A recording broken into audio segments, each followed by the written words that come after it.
today I can introduce one production line that can make the peanut brittle. Also, it can make the protein bars, semi-bar, and the rice cake. Now I can introduce for you this machine detailed.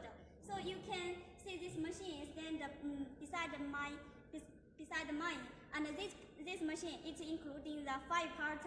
It is the feeding, rolling, and cooling, cutting, and the final is the cooling conveyor. And all the machine, you can see the outside the material, it is the stainless steel. For this the 5 part, I can introduce you one by one. First, we can say it is the feeding part. You can put your nut and other raw material into the feeding hopper, and then the raw material can go on with the conveyor. Go into this is the rolling part.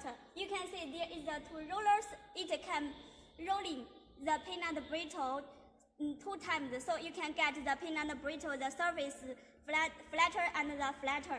And then go into the cooling part. This the cooling means the function can down the temperature of the peanut brittle, so you can get the final well about this the peanut brittle before the cutting.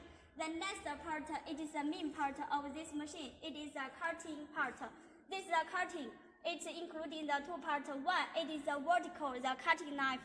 So you can see there is the rolling the cutting machine. It can cut the peanut brittle vertically first time, and then this is the horizontal, the cutting part. It is the chain drive the cutting. So about this the cutting part, you can get the final cutting very well about the peanut brittle you wanted. And this the peanut brittle, the cutting, the size about this the length and the thickness you can set on the PLC. So this machine, it is more intelligence and automation. Finally, about this the cutting final peanut brittle go into the cooling conveyor, then go into the packaging machine. And any problem for this the machine and other information, you can contact us freely.